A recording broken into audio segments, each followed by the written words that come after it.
The Heinemann Podcast is a production of Heinemann Publishing.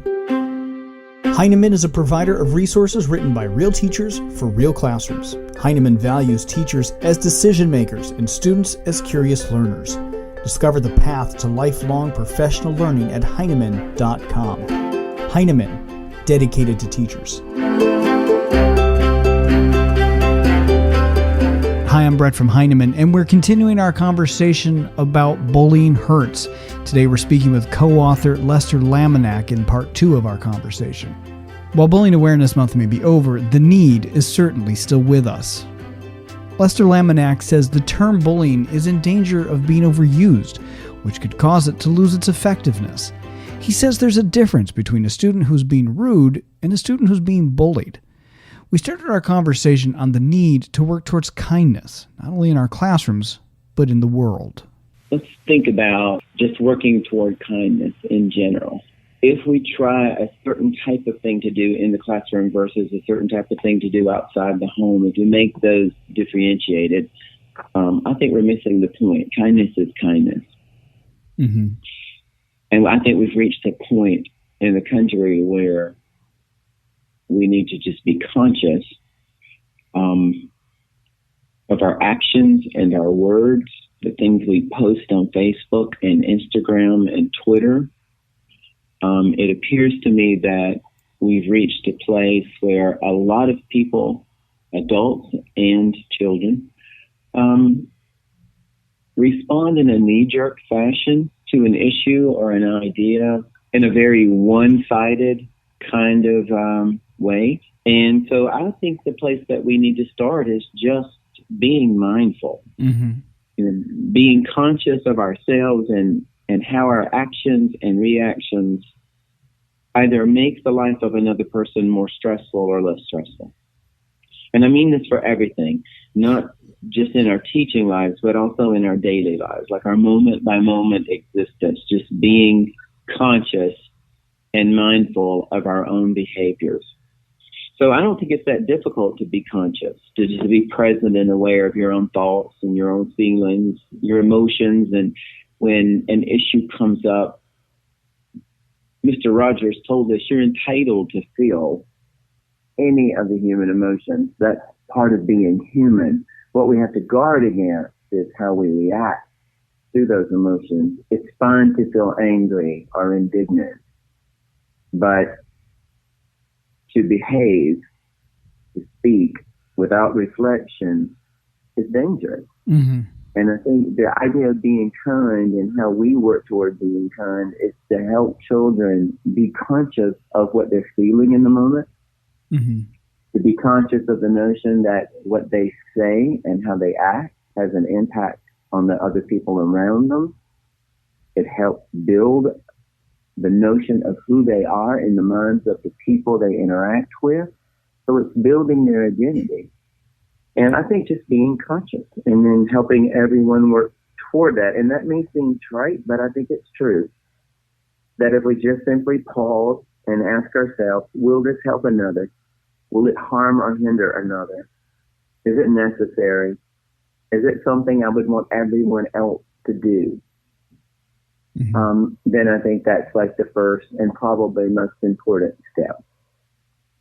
Throughout Bullying Hurts, you write about the importance of read aloud. Can you talk a little bit why there's such an important part of the process? Years ago, Rudy Sims Bishop wrote about literature as having the power to be windows, mirrors, or doors.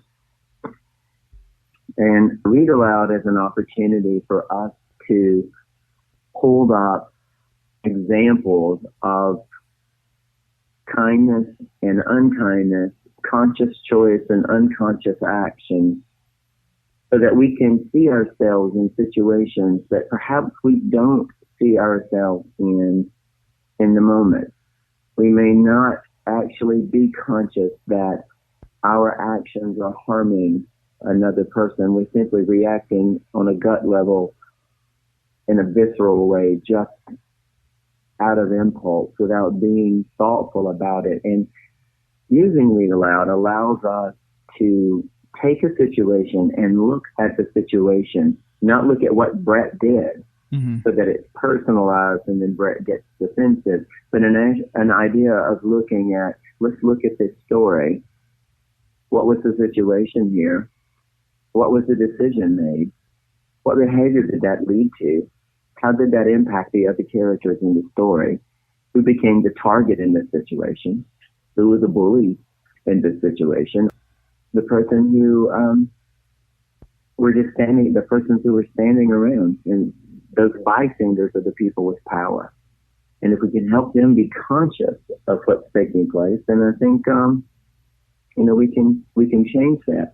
And the Read Aloud is a place that allows us to look at all of those situations through all of those lenses by visiting that same story 2 or 3 times and looking at it in different places, and then having conversations about how those actions could have been different with a different decision, and giving us a way to, just a venue to stand on and have those conversations that perhaps we wouldn't have otherwise. Or if we waited and had those conversations in the midst of the action taking place inside our own classroom community, then it has become very personalized, and we can't take the distance that we might need in order to be objective and reflective. Mm-hmm. Taking on the issue of bullying can be very daunting. How do we approach it with effectiveness and not get overwhelmed by it? It is daunting. And let me say this as a sort of precursor to my response to that.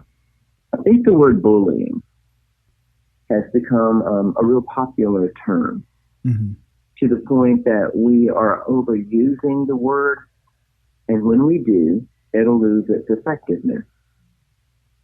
We need to go back and look at definitions of what bullying means, so that if a child reaches over across the table and takes another child's pencil, he's being unkind, he's being impolite, he's being selfish, he's being rude, but he's not bullying. So if we throw that word around with too much ease, then we invite children and their parents to issue complaints, this child's being bullied. And then when a child is truly bullied, it's diminished because it's being compared with all of the other minor things that are taking place in a room. So to take on annoyances and unkindness, it's just classroom management. To take on bullying, we need to be looking at some of the causes and the roots of where that behavior is coming from. And some of that is back to my response to your first question of, how do we do that every day? And I think it's just being conscious and being aware. And the place we begin with that is by looking at the person in our mirror.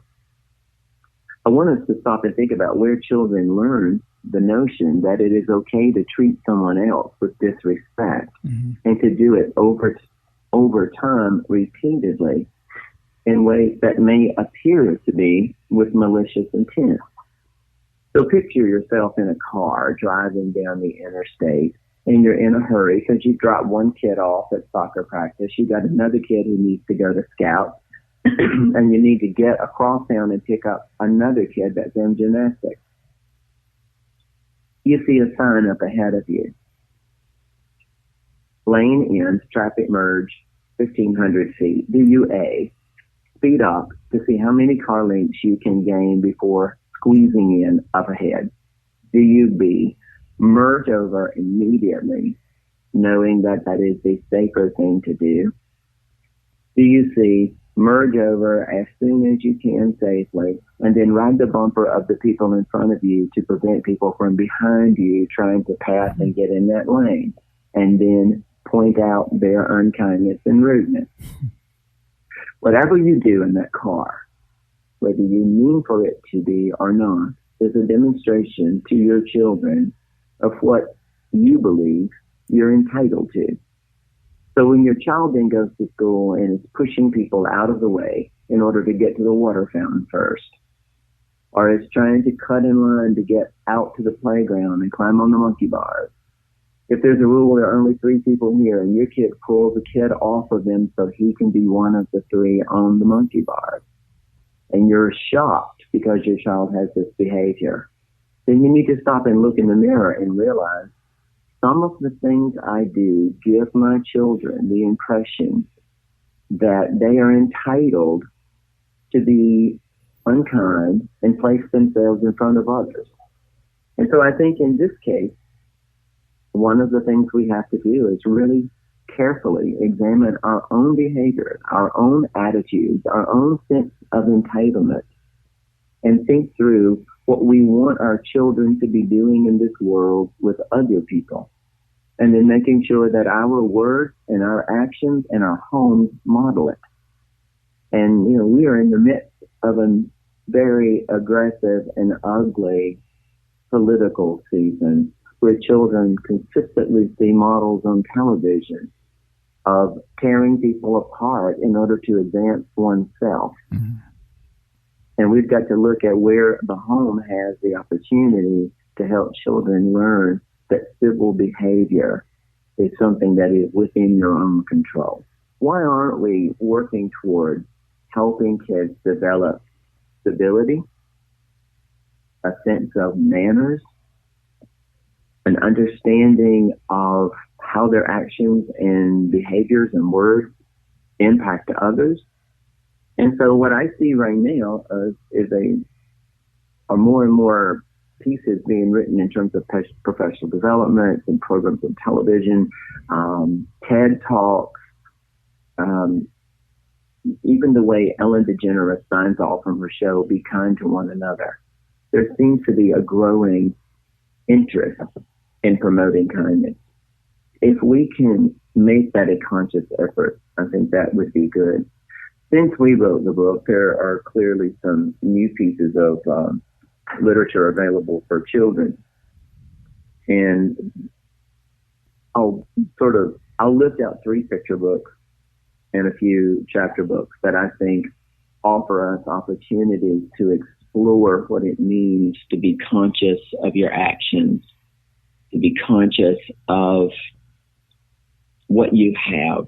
One would be a book by Jacqueline Woodson entitled Each Kindness, a picture book that demonstrates a little girl having a missed opportunity to be kind and then living with the reflection on that behavior and being conscious a little too late. The second one, a book that was available that I think perhaps we missed, is How to Heal a Broken Wing by Bob Graham. A large book, an oversized book with really great illustrations and very few words that demonstrates the kindness of a child toward a pigeon who has collided with a building and it's broken its wing, and is doing so in a busy city where all of the adults scurrying about are not even looking down. It's almost a visual metaphor for how busy we get sometimes, to the point that we fail to notice the struggles that other people around us are having, and we miss the opportunities to be kind and helpful. And this child reminds us how to do that.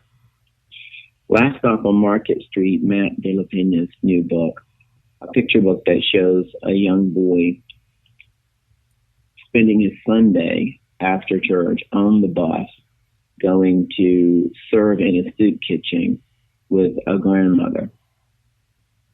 And all along the route, we see a constant place where the little boy is noticing what he doesn't have.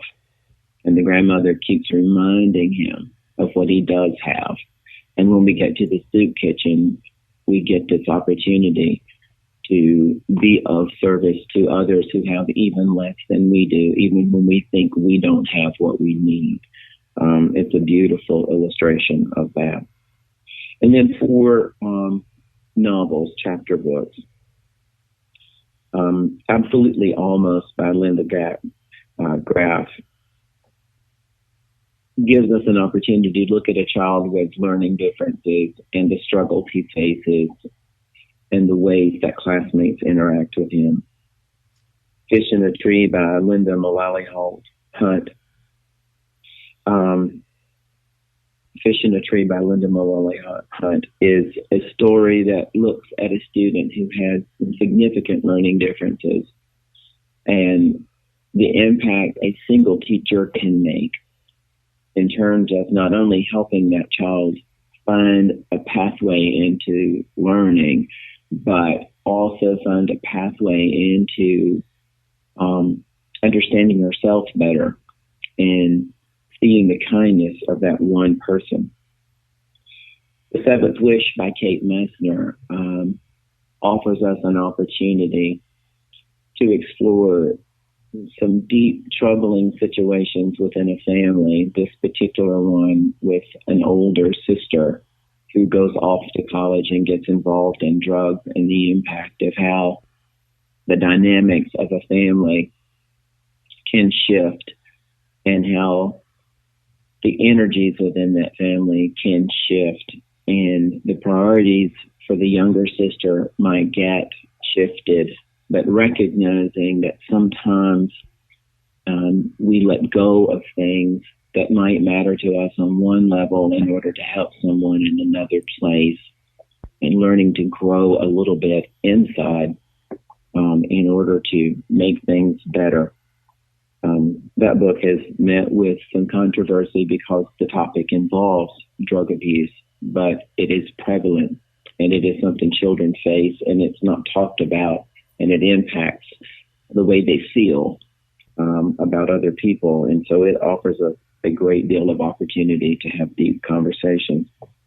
And the fourth book is called Wish by Barbara O'Connor, where a little girl is now living with an aunt and an uncle because her mother has some mental issues. The father is at the moment in prison, and she is on her own.